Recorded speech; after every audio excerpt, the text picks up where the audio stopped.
I jokingly said to the waiter. He's just a friend and not my husband. He just stood up and left.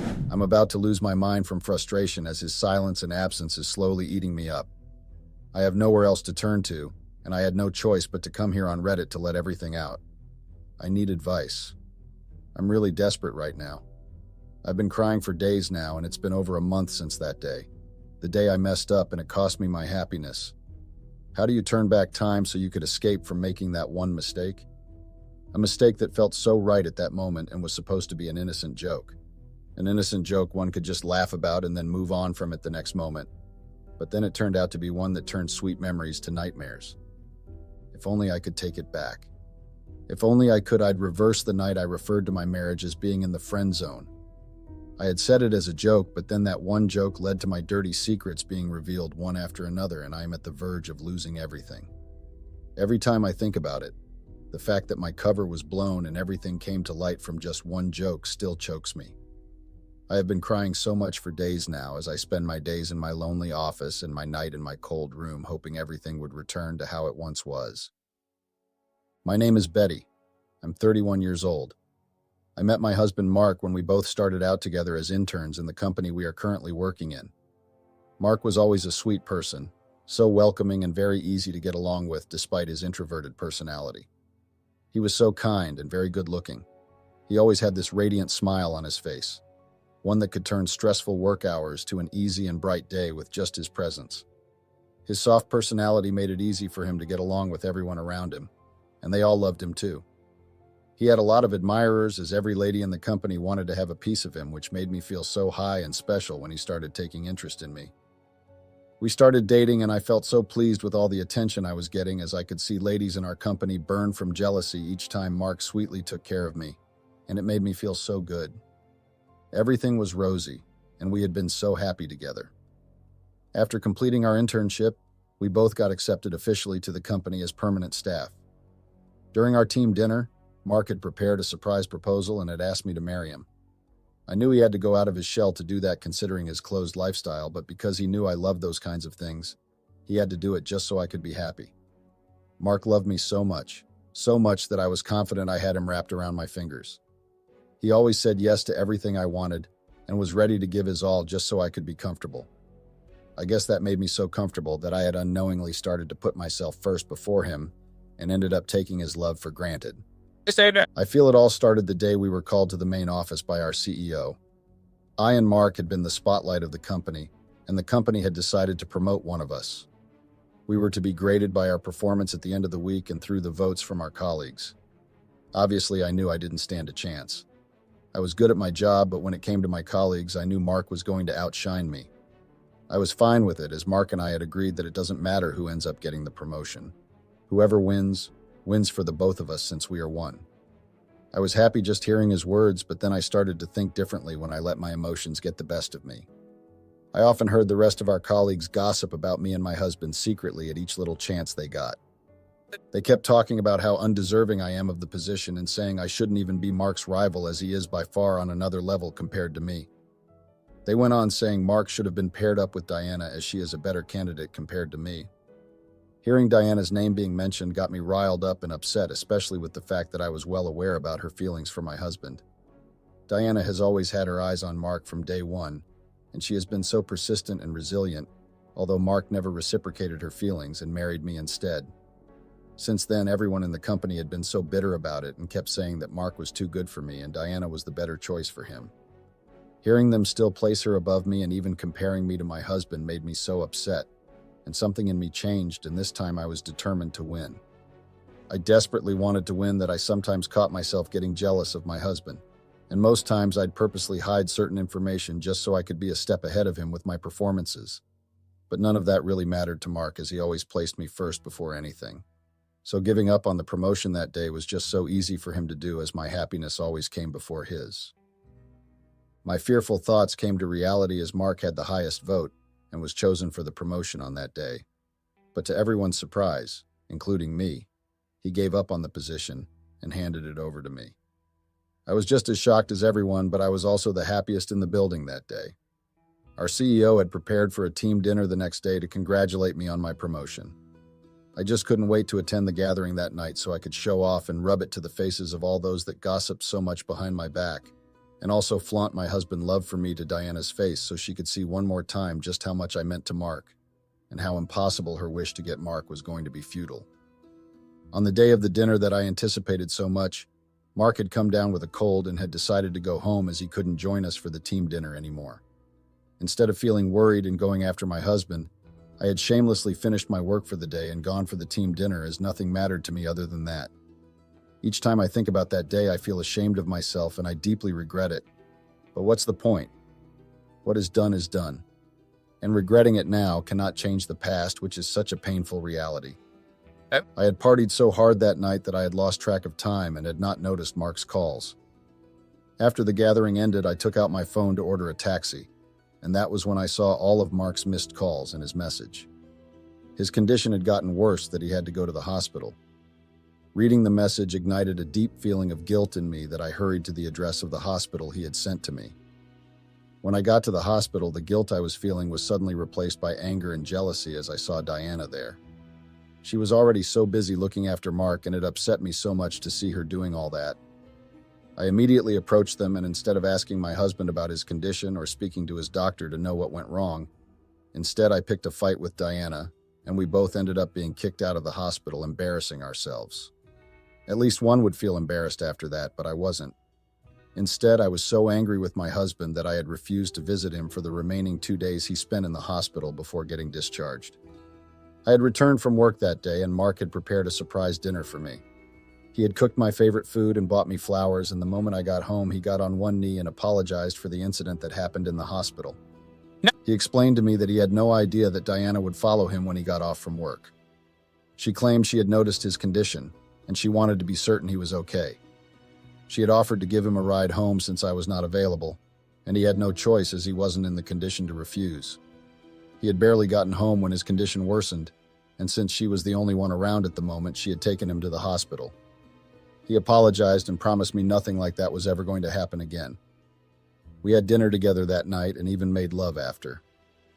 Months after that, Mark started to express his need and wish for us to start a family together. He wanted us to start having kids, and I still remember the level of happiness that dazzled in his eyes that day when we talked about it, and any woman or wife would definitely want to fulfill such a wish for her husband. He said he is always going to be there for me, and he was willing to support me and our child if I ever felt the load was too much for me. I had someone this sweet. Now I ask myself, why was I so blinded to have realized it? What do I do now that I'm about to lose everything? My boss had called for me that day and offered me a big contract. Our company had been planning for an expansion into the global market, and we had just found foreign investors to make that happen for us. The project was handed to me, and I had to do everything possible to make sure the client seals the deal. I started coming home late from work, and I was so busy that I hardly had time for my husband anymore, but Mark tried to be understanding. Most times he would always wait up with me at work and assist me until I'm done, and most times he would prepare dinner and wait at home until I returned. I would most times refuse to eat even after he had put in so much effort, claiming I was exhausted, and sometimes I'd tell him I had eaten dinner already with my boss, and without realizing it, I had started drifting away from my husband. One of the moments I regret the most was the day I embarrassed my husband in front of everyone in the company. Mark was supposed to give a presentation to our client that day, but he had suddenly vanished an hour to the time for the presentation. I was left in a tight spot as the head and leader of the project, and the clients left so disappointed that day, leaving me in a tough spot. My husband later returned, but I had exploded at him that day, saying so many hurtful things to him. I even went as far as saying he was just jealous of me, and that's why he wasn't happy about my success, and he is now trying to bring me down. How could I have said all those things to him? This is the same person that gave up on his promotion for me to get to where I am now. Looking back, I loathe myself so much for that. Just as always, my husband still apologized and tried to make up with me. He even made up for his absence at the meeting by giving an appealing presentation on the day the meeting was rescheduled, which made our foreign investors pleased as they kept praising me nonstop about it. And that was how I warmed up to my husband again, but still, that didn't change me. I became a workaholic, and it got to a point that I'd only come home in the morning, take a shower, and then return to the office again. That day, my husband was so concerned that it turned to him being upset about me overstressing myself. He didn't like me suffering, and he felt that the job was wearing me out. So he asked if he should talk to our boss about it, and I said no. And he told me that if I ever felt overwhelmed, like the job was too much for me, that I am free to express myself to him, and that he would understand. And even if I wanted to quit, and he would support me, and he was willing to take care of me. He said that because I was always overstressed and complaining each time I returned from work. But instead of acknowledging his kind words, I would always get angry, saying nothing mattered to me other than that contract. And if he really loved me like he claimed, he would support me. I would always avoid discussing the topic of having a baby each time he tried to bring it up, as I could not afford to get pregnant just when I was at the peak of exploring my career, and I was too blinded to even realize how much Mark was hurting. To make things worse, I had secretly started sleeping with the foreign investors just so I could get the deal. It happened after I overheard Diana and her clique talking. They said they were sure the deal with the foreign investor was going to fall through, and they had heard rumors of our rival company making an attempt to seal the deal with them first, and that I do not stand a chance.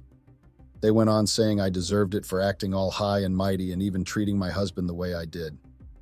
Their words had barely sunk in when I got a call from the investor saying he had seen a better company to place his money in, and he wanted to pull out.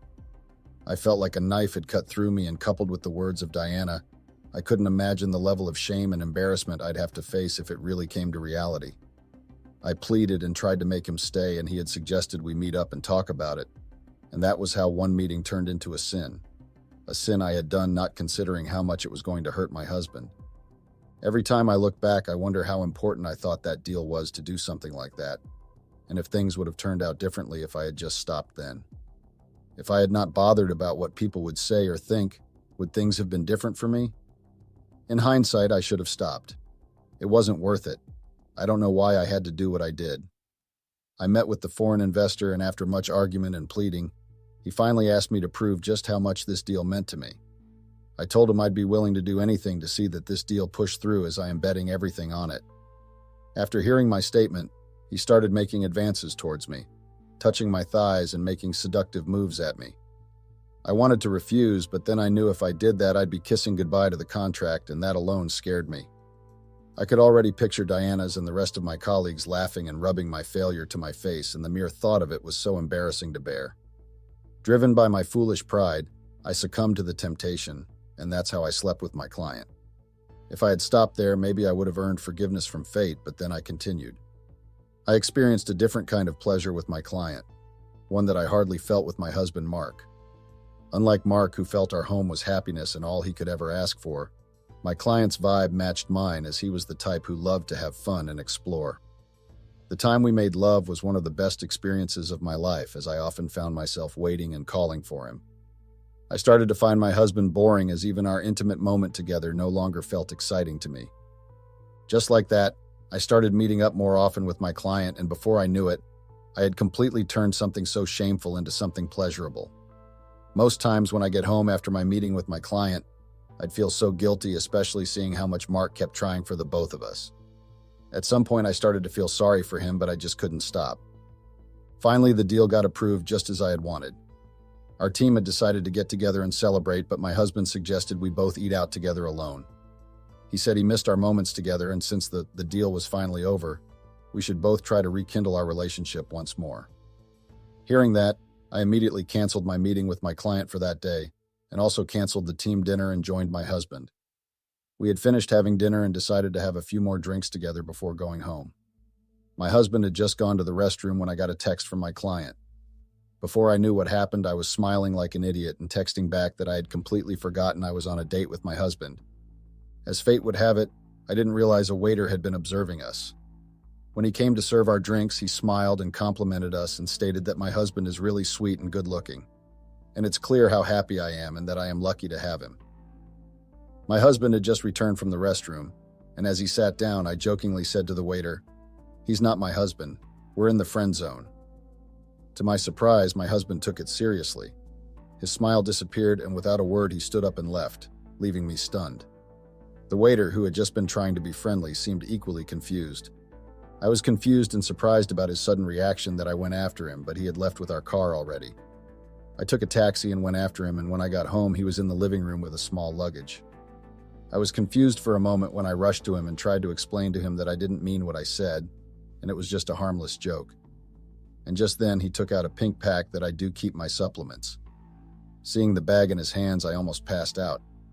Without giving me a chance to say anything, he furiously turned everything in the pack out, and just then my sin was staring at me. I had left the contraceptive pills I was taking in there. My lips started shaking as I could not find my voice to say anything. The next thing he said was if the pills are also a joke too.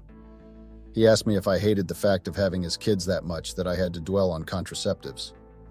He had called the clinic I had been receiving the drugs from, and I had been taking them since the time he brought up his interest of starting a family with me. He asked if I hated him that much and didn't consider him a husband to the point of not wanting to have kids with him, and that if I was disgusted with the idea, I should have just told him about it. How do I explain to my husband that I have been sleeping with someone else, and I had taken the pills to prevent myself from getting pregnant so I could never get caught?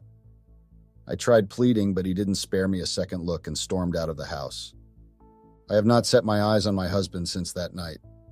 He had taken a leave from work and had ghosted me since then. Diana had also taken a leave, and the thought of them being together is about to make me lose my mind. How do I amend this? How do I tell my husband the pills were not because of him? Explaining the truth surrounding the pills will surely bring out the truth about my disgusting affair. I've not been able to focus on anything as I'm scared the truth would come to light any time, and the anxiety is killing me. I miss my husband so much, and I sincerely love him. I don't want to lose my husband in our marriage. Please, I need help and advice. What do I do? Update.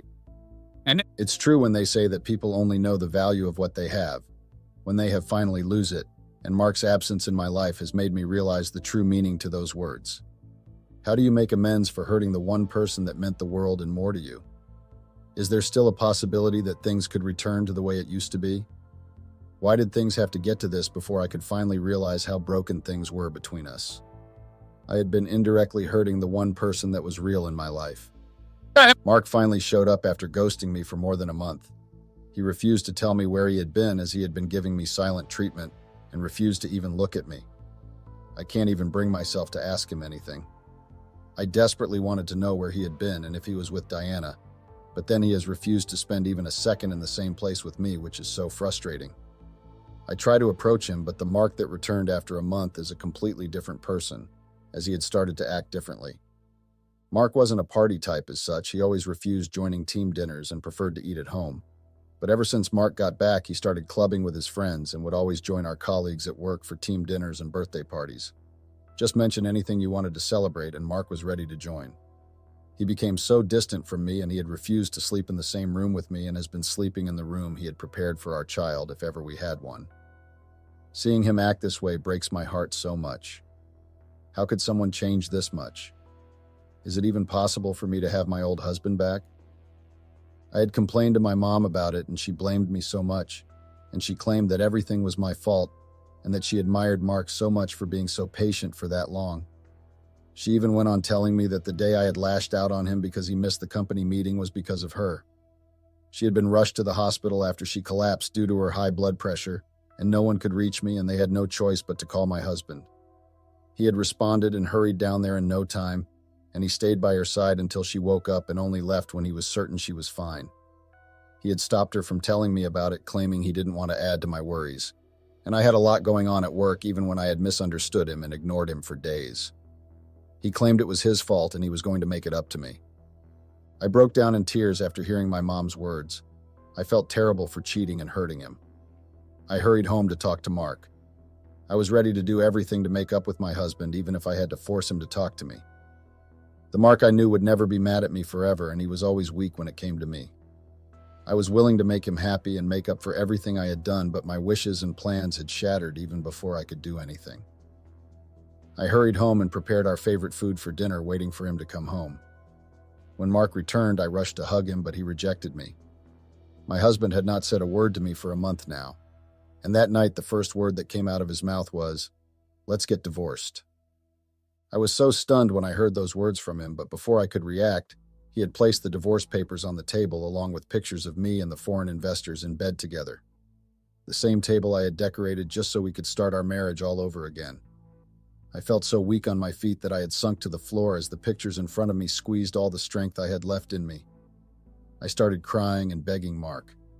I begged him to forgive me, claiming it was a mistake and I regretted it so much, but Mark wouldn't listen. He was furious. He started yelling and asking me if the contract meant that much to me that I had willingly chosen to jeopardize our marriage. He asked if I had for once considered how much of a damage this might cause to our marriage and myself. He said he was an idiot, and looking back at everything, he realized he was even a bigger idiot for trusting and loving someone so selfish like me. He spelt out how much of an embarrassment I was to him, and he hated himself for ever loving someone like me. I cried so hard, begging and rolling on the floor, but the more I begged, the more furious he got. He sent all the food I had prepared flying and breaking things, the more I wailed. I had never seen Mark that way. He threatened to hurt me if I did not sign the divorce papers that instant. I kept begging, but Mark was harder than a rock. He was red with anger that I was so scared, and I immediately signed the divorce papers. He threw my stuff out of the house and swore to hurt me if he ever saw me again. And just like that, Mark shut me out of his life. Rumors about my infidelity went around the company, and the fact that I got the deal by sleeping with the investor was everyone's topic to discuss. The company had to let me go, as keeping me would bring more damage to their company name. Diana walked up to me the day I got fired and told me I should have been more careful if I wanted to remain Mark's wife. She told me she hated me so much for hurting someone like him. She confessed that no matter how much she tried, Mark had never seen her more than a friend. She even went as far as following him when he went on the leave, but Mark had treated her even worse than a stranger, claiming he loved me so much and he doesn't want to hurt me. He only needed some time alone, and he was going to go back to me once he had cooled off. She confessed that hearing him say that made her so upset that he was so in love with someone like me, and that I didn't deserve him, as she was aware I was cheating on him. She knew telling him would hurt him, but when he rejected her and left to return to me, she just couldn't hold it any longer, and had to send him the beautiful photos. She concluded by saying if she couldn't have Mark, then she would make sure I as well do not have him. And from the start, I did not deserve someone so precious like Mark. I broke down in tears after hearing all that, and she just left me there. Mark had accepted a promotion and was transferred to work in the company's branch abroad. He had bid his goodbye to my mom, and that was the last I heard of him. I have lived my life since then in regret, as crying has not changed anything for me. I had received a lot of hate and a lot of people pointing fingers at me, saying a lot of bad things about me. I know I messed up, and I have no excuse for it. I wish Mark all the best in life, and I hope he could move on and forget about someone like me. This is going to be my last update. I will live the rest of my colorless life paying for what I did to Mark, as I know I do not even deserve to be happy. I sometimes find myself wishing everything could become a dream, and when I wake up, Mark would be smiling beside me, but then it's never happening. If fate would allow, I would love to meet Mark again, even if I have to watch him from afar. Now I have nothing but regrets left. I keep praying for a second chance. If it were possible, I'd like to make up for everything I did to Mark. Even if I know I can't undo what I did, I'd still want to apologize. Now all I can do is wish and hope that day that comes would shine a glimpse of light in the darkness I am stuck in, as my life has reached its end. Hey, I hope someone will see this. It's 2:57 a.m. as I write this, and I just can't take it anymore. My wife keeps talking down on me, and it's eating me up. For context, I, 43, and my wife, 39, have been married for 12 years. It has been a fun ride, but now it seems like the park is shutting down and the Ferris wheel is the first thing the bringing down. This might get long. I hope this place isn't like X, where there's a limit to how many words you can write. I work in construction, always have. I came from a humble background. Even though I and my two siblings went to government schools, we still couldn't afford to finish school. Aged just 16, I dropped out to find a job so that both my younger siblings could be able to afford it, even if it was a community college. Due to my low-level education, I was only able to get menial duties. That was until I got a job in construction working under a friend of my late father's. May his soul rest in peace. I worked this job, juggling it with some other little chores that paid me. At some point, I was working 4 jobs and sleeping only 3 hours a day. How I didn't break down, I never knew. I still don't know. My younger siblings were twins, both currently 40, and they were just 2 years behind me academically then. My late dad, who was already bedridden, died when the twins were in their sophomore year in uni. So my mother and I shouldered the responsibility of funding their schooling. See, I never wanted any of them to have any student debt in their name, that was why I worked as hard as I did. It didn't take much for them to both graduate as they were both smart kids.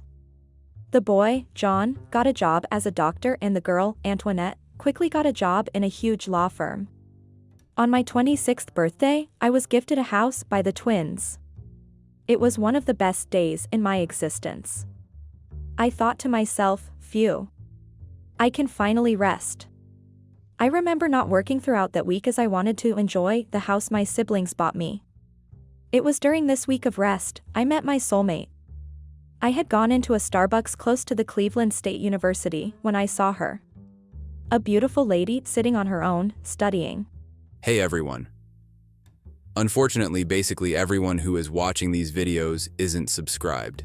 It would mean the world to me to quickly get out of the full screen video for 3 seconds and press that subscribe button. It's free, and you can unsubscribe anytime. Sorry for bothering and thank you so much if you subscribed. She was glancing at a book on building engineering and was shaking her head and murmuring to herself. I guess she might have been having problems with it, so I decided to peek. When I peeped over her shoulder at what she was doing, I found that she was doing some sort of exercise that had to do with interpretation of building plan drawings. Well, it was the sort of thing I had spent years doing. I got carried away while taking a peek at her work. I thank God I wasn't born in this new generation, as that kind of thing might have been labeled as a creepy or something. While I was cross-checking her work, I find it quite cute, the mistakes she made in her interpretations, how she outswung an in-swing door, or where they put a slide window when the plans suggested the windows should have doors. Hey, Snoop Dogg. What are you snooping at? She said, calling my attention as she waved her hand in my face. I looked at her and... Lord have mercy, I knew she was beautiful, but wow. I hastily snapped out of my fairy tale imagination and responded, oh, me? Nothing. It's just that I'm looking at you trying so hard to interpret this bit you're making a few mistakes. Oh really? She asked. How would you know? She added. I took a seat in front of hers and stretched out my left hand to her. Feel, I said. She looked at me for a few before reluctantly running her hands across mine. You work in construction? She asked. I nodded. Then I grabbed a plan and motioned her to come close so I could explain further. After a few lessons and a ton of jokes, we were done with her stuff. This has been a very good not first date, I said. Can I get your contacts so we could have a date that doesn't need this many books around? I added. It was a shot in the dark, but I had to. She obliged, and days later we had other dates. Soon we became inseparable. She would come over to sites where I worked and would chit-chat with me during my breaks. Soon enough, everyone I worked with got familiar with her. They all loved her. Sometimes she came with food. She was a very good chef and she made such delicious meals. Months later, she graduated from uni. It wasn't long after that, we decided she would move in with me. Some people would have said a thing or two about it being rushed, but I didn't think it was. It was perfect. She encouraged me to go back to school, stating that she didn't mind carrying the load of providing for both of us.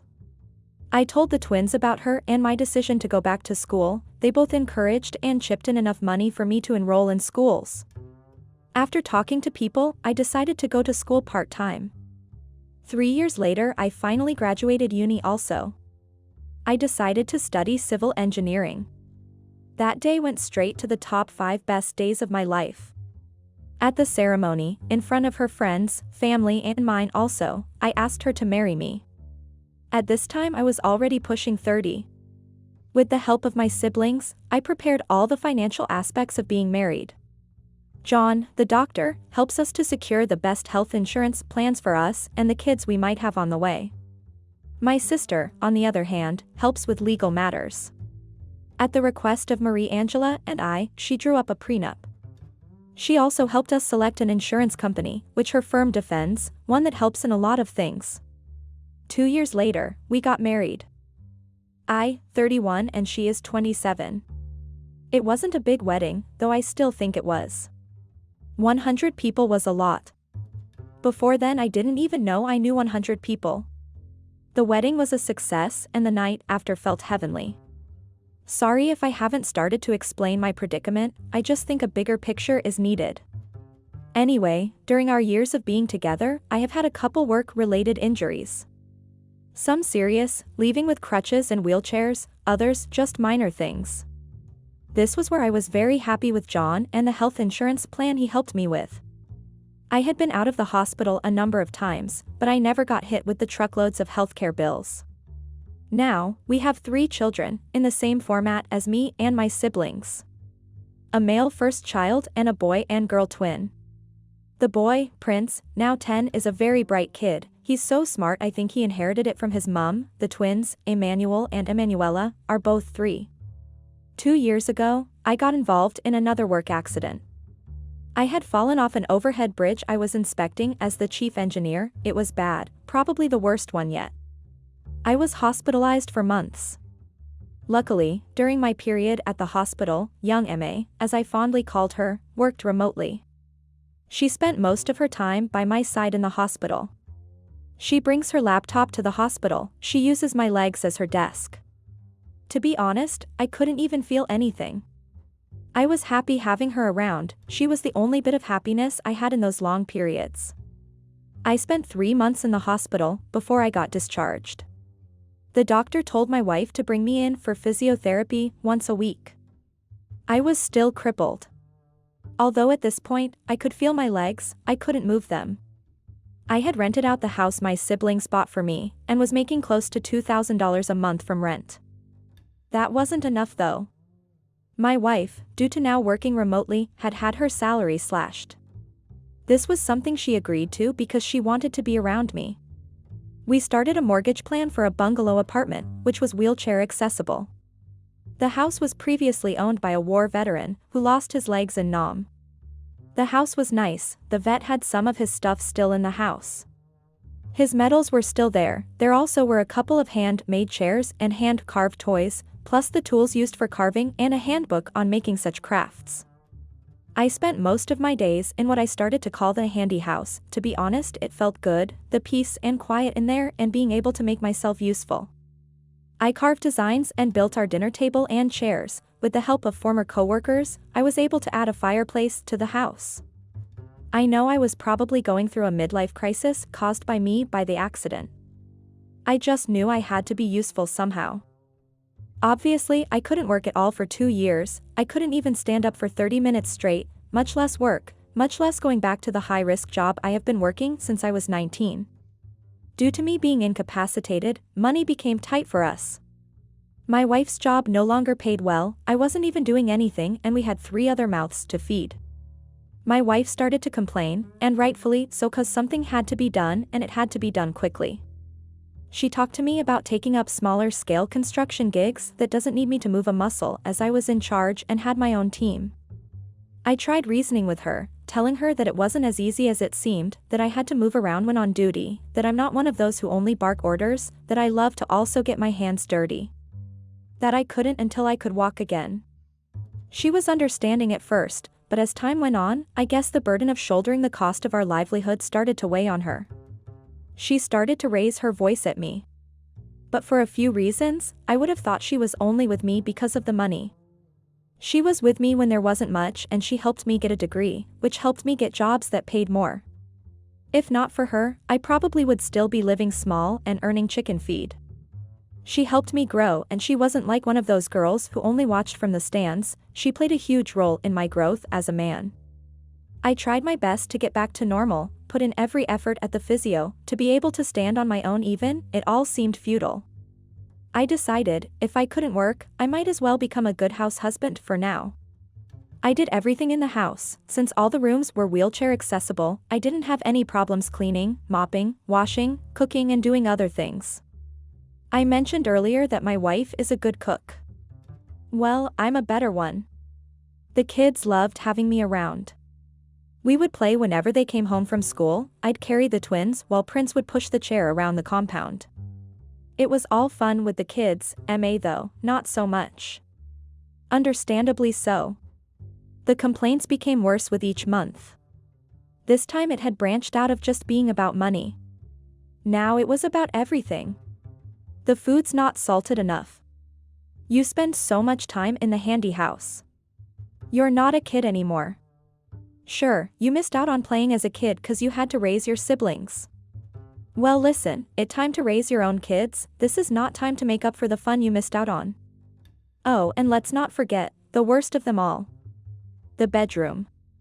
The accident made me immobile, I couldn't feel anything below the belt.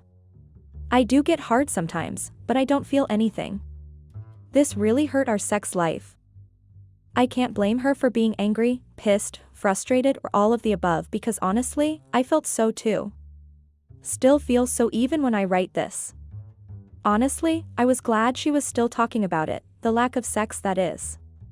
Reason being that I figured if she stopped talking, it means she's found alternatives I knew I won't be very pleased with. Just last week, things took a dreadful turn. Whilst Emma was in the study, working at noon when my kids came back from school, I wanted to do a little daddy's stuff. I had heard my Emmanuel ask his mum last night, "Mummy, why doesn't daddy throw me up like you normally do?" It was a genuine question he asked, born from the need to know. I hurt hearing that. I felt like my wife was dating me. So, I thought I'd do so today. As the twins ran to greet me, I caught Ella and threw her in the air, twice. Obviously Emmanuel wanted to have his turn so I did the same, caught him the first time and threw him again. This time he went forward. I didn't even have any idea why he moved forward. I wasn't able to catch him. He fell face first to the floor. His cries drew the attention of my wife and she came running out. This time Ella had joined the crying.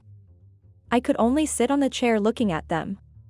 I couldn't reach for my son who was on the floor, for fear of falling on him and making things worse.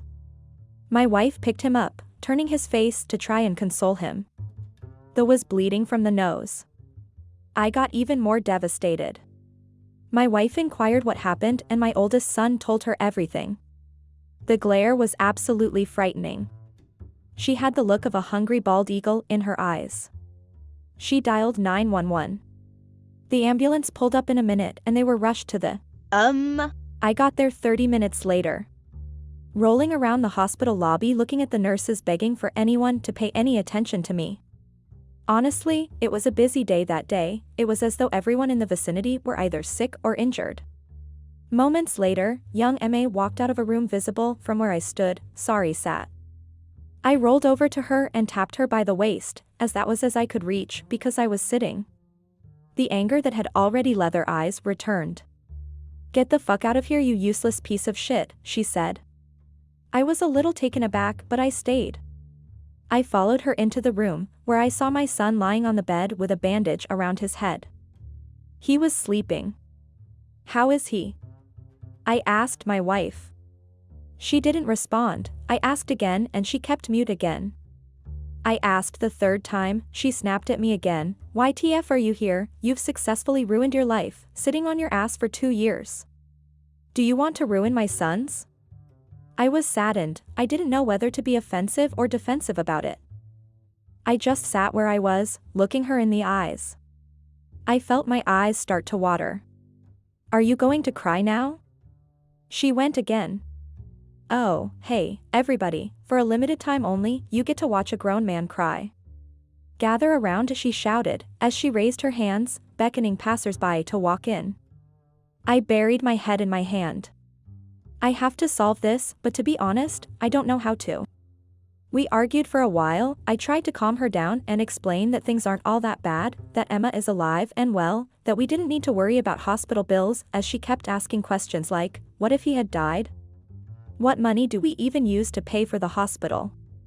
It got so loud in the ward that my brother and another doctor had to come over and boot us both out themselves. "You guys are going to raise his chances of getting a migraine if you keep making this much noise," the doctor said.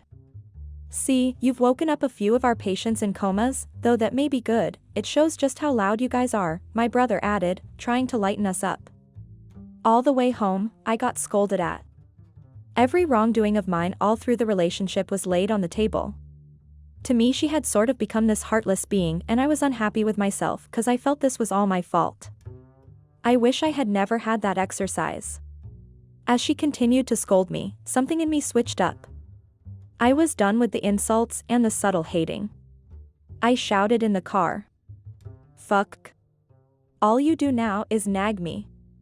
Ever since the accident, it's as though I am nothing but a C at #K to ride onto you. Looking back, I probably shouldn't have said all that. After that, the rest of the ride was quiet. I could hear my heartbeat. She said nothing, and so did I.